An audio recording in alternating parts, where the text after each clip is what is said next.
Guys আজকে খেলতে যাচ্ছি একটা নারীর সাথে 1 ভার্সেস 1। নারীটা আর কেউ না, আমাদের সাদিয়া ভাই। তো তার সাথে খেলার কারণ কিছুদিন আগে আমি তার সাথে ভার্সেস করছিলাম, 3 রাউন্ড পরে আমার নেট গেছিল। পরে সে কিন্তু ওই সুযোগটাকে কাজে লাগিয়ে ম্যাচটা বুয়া করে ফেলে, তারপর আমাকে ট্রোলও করতে থাকে। এরপর থেকে যখনই তার সাথে খেলার কথা বলি তখনই বলে যে আর খেলবো না, একবার তো হারছেন। কিন্তু গত রাতে দেখলাম সে ট্রেনিং রাউন্ডে 2-1টা হেডশট মারলো, তারপরই পুরো কনফিডেন্সের সাথে বলে যে আমার সাথে ভার্সেস করবে। ট্রেনিং আসেন করতে আসেন তো অনলিয়ান মুন্না একবার ভাই ওপেন চ্যালেঞ্জ কাম।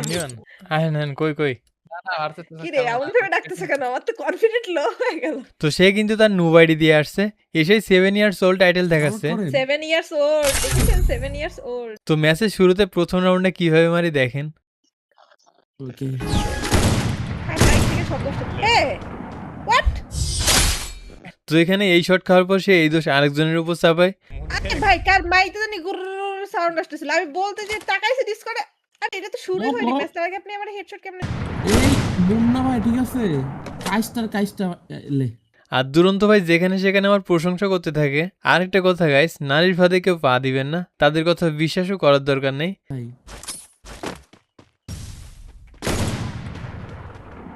ভাই ভাই একটা মিনিট অপেক্ষা করেন, আমার ইমোটারে সমস্যা হইছে। আমার ইমোটারে সমস্যা। আশা করি বুঝছেন, সে কিন্তু অনেক চেষ্টা করতেছে আমাকে বাধা দেওয়ার, আমি তার কোনো কথাই আজকে শুনবো না। আর গাইস আমার ট্রোগন চালানো হয়তো আপনারা দেখেননি, এখানেই দেখতে পারবেন। ভাই দেখেছিলাম এদের খেলাটাও তোর কাছে আসে না ভাই, কি হচ্ছে ভাই একটা মিনিট একটা মিনিট ওয়েট করেন প্লিজ ভাই, একটা মিনিট ওয়েট করেন। টিম আপ ভাই। গতদিন যখন আমার নেট গেছিল তখন কিন্তু আমাকে কোনো সুযোগ দেয়নি, আজকে আমি কেন সুযোগ দিব? তো এরপর যখনই আমি 4 রাউন্ড জিতে যাই সে কিন্তু ব্যাক দিয়ে দেয়, এরপর বলে যে নেট গেছিল, সাহস থাকলে আরেকটা খেলেন। তো সেজন্য আমি আরেকটা স্টার্ট করি, আর প্রথম রাউন্ডে চোর স্টাইলে খেলছিলাম। এখানে আমি কিছু বলবো না, আপনারা শুধু দেখেন কি হয়।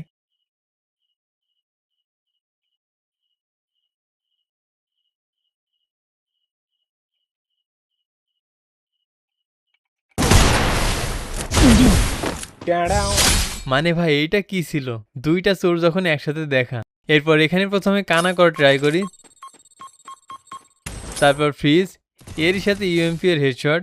পরের রাউন্ডে তাকে জোনেই লিমিট করতে যাচ্ছিলাম, কিন্তু এরপর আচমকা ক্যারেক্টার মেরে আমাকে হেডশট দিয়ে দেয়। কিছুদিন টুর্নামেন্ট খেলে ভাইয়ের কিন্তু ভালোই বুদ্ধি হয়েছে। एक बार धोखा खा चुका हूँ, दोबारा नहीं खाऊंगा। এর পরের রাউন্ডে একটা জিনিস দেখায়, এখানে সাদিয়া ভাইয়ের সামনে একটা ওয়াল মেরে তাকে বোকা বানাবো।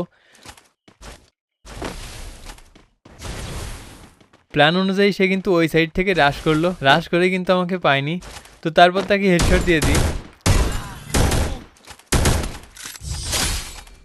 এরপরই কিন্তু ফাইনালি ম্যাচটা জিতে যায়, কিন্তু তারপর সে নতুন একটা যুক্তি দাঁড় করায় যে সে নুব আইডিতে আছে বলে খেলতে পারেনি, ভিউএজ আইডি দিয়ে খেললে নাকি জিততে পারতো। এখন আপনারা কি চান, তার ভিউএজ আইডির সাথে ভার্সেস করবো না কি করবো না? অবশ্যই জানাবেন। টাটা আর সাবস্ক্রাইব।